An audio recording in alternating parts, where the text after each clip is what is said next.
안녕하십니까. 3월 24일 월요일 말씀 묵상 함께 시작하겠습니다. 오늘도 주님께서 주시는 그 크신 능력 안에서 기쁨과 안식을 누리시는 귀한 성도님들 다 되시기를 기도합니다. 오늘 본문은 마가복음 11장 20절에서부터 26절까지 말씀인데요. 사실은 26절은 없습니다. 그리고 오늘 통독하실 말씀은 사무엘상 4장에서부터 7장까지 말씀입니다.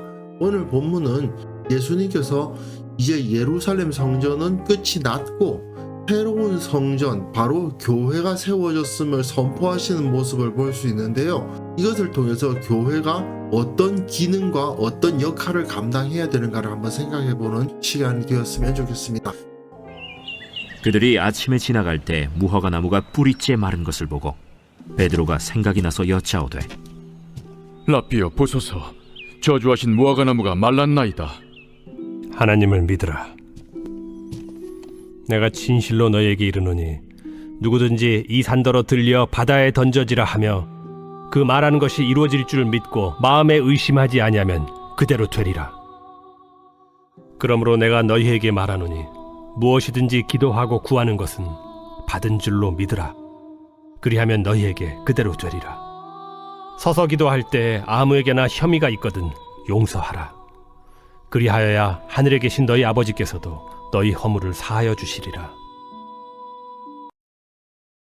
예, 마가복음은 크게 셋으로 나뉠 수 있다고 말씀을 드렸습니다. 이 처음과 끝에 짤막한 부분들이 붙어 있긴 합니다만은 크게는 갈릴리 단락, 그리고 갈릴리에서 예루살렘으로 가는 길 단락, 그리고 마지막으로는 예루살렘 단락이 있죠.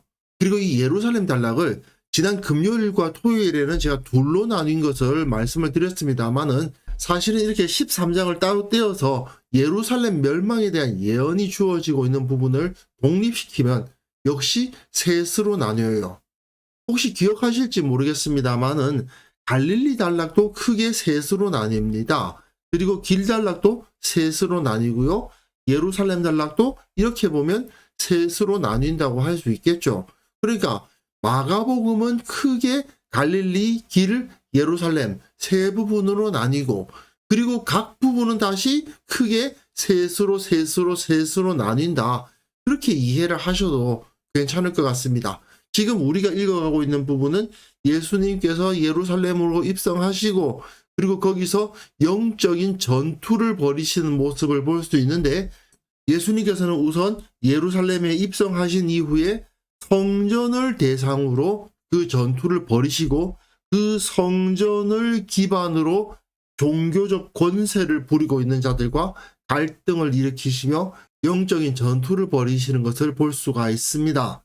오늘 본문을 보시면요.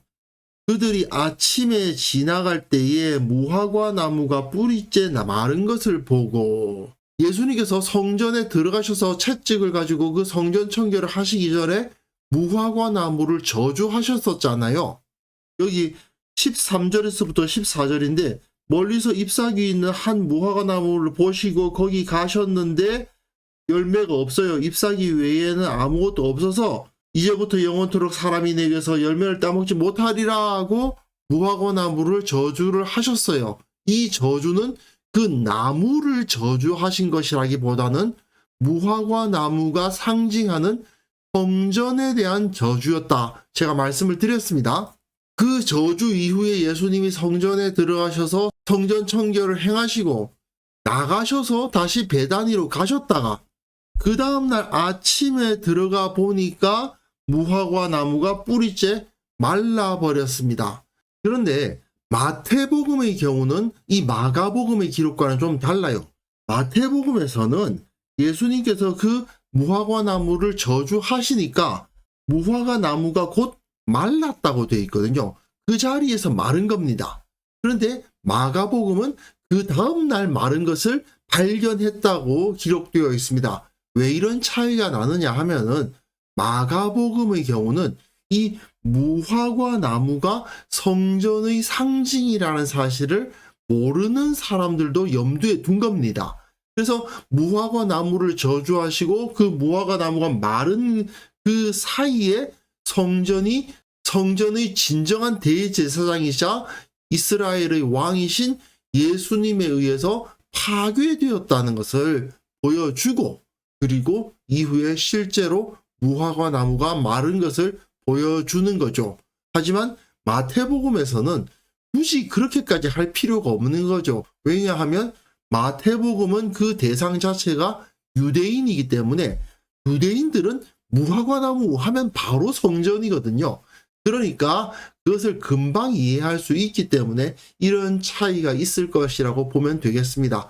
여하튼 그 메시지 자체는 마태복음이나 마가복음이나 똑같죠. 무화과 나무, 성전은 말라버릴 것입니다. 무너질 것입니다. 예수께서 그들에게 대답하여 이르시되 하나님을 믿으라. 근데 예수님이 아주 독특한 말씀을 하세요. 하나님을 믿으라. 당연한 것 아닌가 싶지만 이제 예수님은 이 유대인들이었던 제자들에게 충격적인 이야기를 하시기 위해서 이 말씀을 하시는 거예요. 물론 예루살렘과 성전이 파괴될 것을 직접적으로 선포하시는 부분은 13장에 나옵니다. 그런데 여기서 먼저 이 성전이 무너질 것이다. 이 성전은 더 이상 하나님의 집으로서 역할을 하지 못할 것이다 라는 것을 암시적으로 보여주시기 위해서 이 말씀을 하시는데, 그러면 성전이 없어지면 어떡합니까? 하나님의 집이 없어지면 어떡합니까? 만민의 기도하는 집이 사라진다니요? 어떻게 그런 일이 있을 수 있습니까? 이런 생각을 하게 되잖아요. 그런데 예수님은 내가 진실로 너에게 이르노니 누구든지 이 산더러 들리어 바다에 던져지라 하며 그 말하는 것이 이루어질 줄 믿고 마음에 의심하지 아니하면 그대로 되리라. 왜 뜬금없이 산 옮기는 이야기를 하시는 걸까요? 너희가 하나님을 믿는 믿음을 가지고 있으면 이러한 일, 도무지 사람들이 상상할 수 없는 일을 하나님께서 이루신다는 말씀입니다.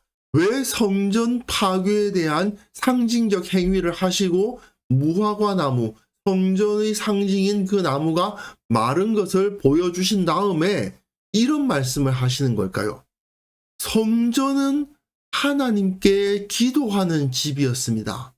하나님께 그 기도가 상달되는 집이었어요. 하지만 이제 새로운 성전이 세워질 겁니다. 어떤 성전입니까? 너희, 예수님을 믿는, 하나님을 믿는 사람들의 공동체, 새로운 성전이 세워지는 겁니다. 그 새로운 성전은 어마어마한 권세를 가지고 있어요. 어떤 권세입니까? 믿음의 능력으로, 다른 거 아니고요. 재물을 바치고 피를 흘리고 그런 거 아니고요.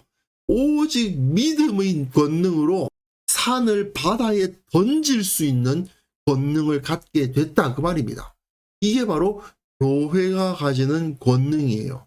우리가 만약에 하나님께 간구하고 마음에 의심하지 않으면 그대로 될 겁니다.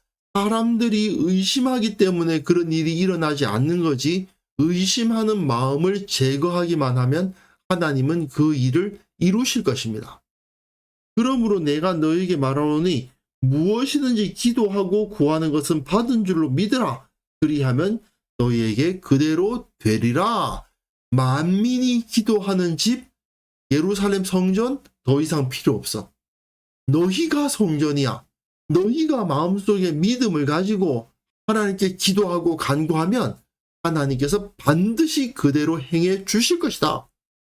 새로운 성전인 교회의 권능은 예루살렘 성전의 권능과는 비교할 수 없을 정도로 엄청난 능력을 가지게 될 것이다. 이것이 바로 예수님의 가르치심입니다. 그리고 서서 기도할 때에 아무에게나 혐의가 있거든 용서하라.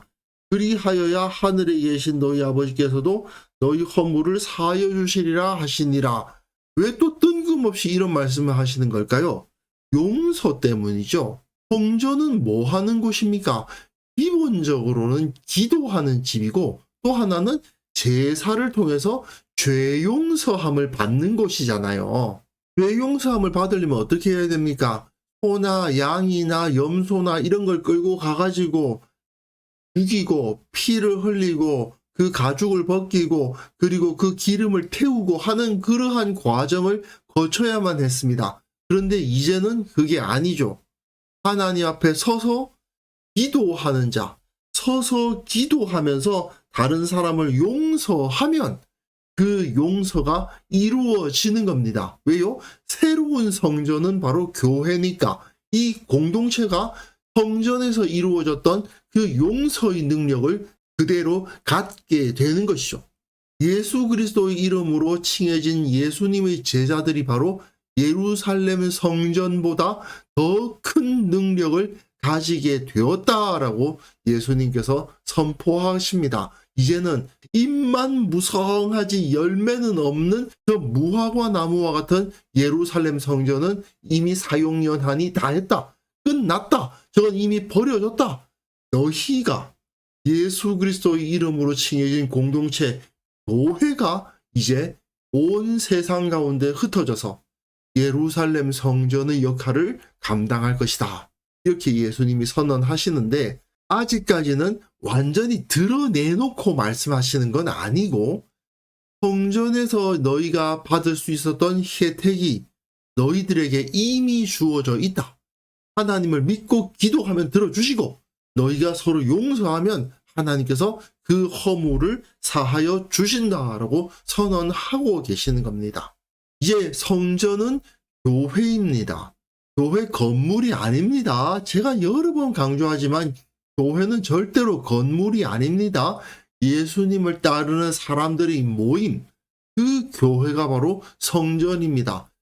교회는 우리의 몸을 거룩한 산 제물로 드림으로 말미암아 제사장들이 제물을 드리는 것보다 훨씬 더 강력한 제사를 드리고 그것을 통해서 훨씬 더 하나님께서 더 큰 능력을 응답하시는 기도와 또한 용서가 나타나는 그러한 공동체가 되는 겁니다.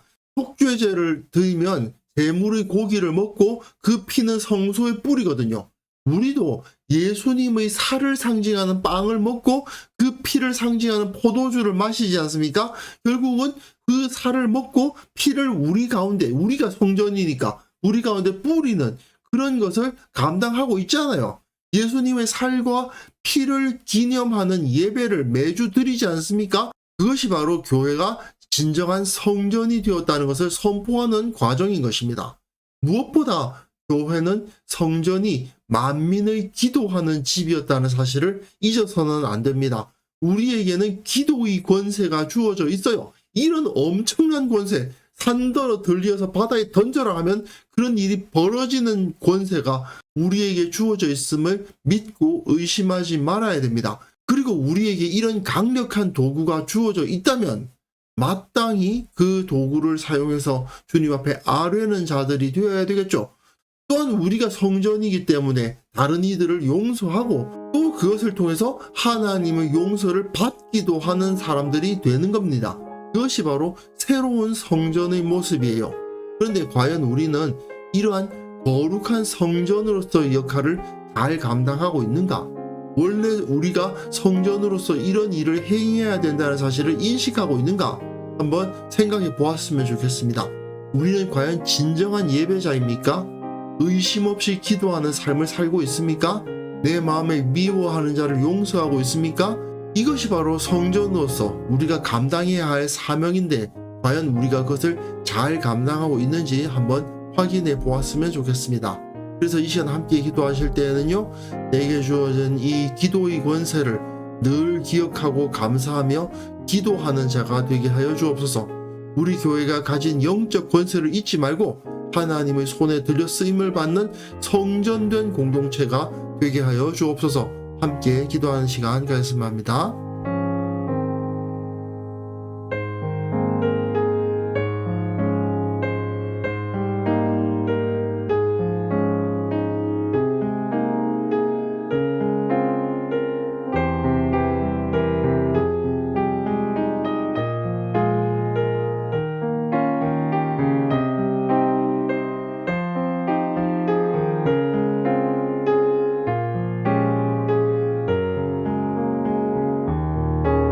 하나님 아버지, 우리에게 주어진 이 기도의 권세를 잊지 않게 하시고 늘 이 기도의 권세를 주셨음을 감사하며 기도의 자리로 나아가 주님의 쓰임받는 일꾼이 되게 하여 주옵소서.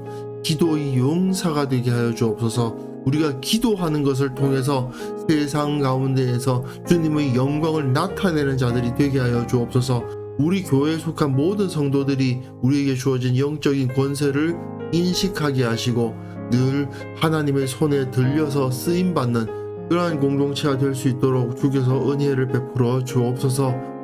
주님, 한국 교회가 성전된 교회의 올바른 인식을 갖기를 원합니다. 더 이상 교회 건물을 성전이라 부르는 어리석은 자들 나타나지 않도록 도와주시고 오직 우리가 성전이라, 우리 예수님의 이름으로 칭해지는 자들이 바로 성전이라 바르게 알고 바르게 사역하는 자들로 한국 교회를 가득 채워 주옵소서. 주님의 능력이 그 공동체 가운데 나타나는 것을 보게 하여 주옵소서. 아버지 하나님, 오늘 하루 참으로 기도하는 하루를 보낼 수 있기를 바랍니다. 성령의 능력을 체험케 하여 주옵소서.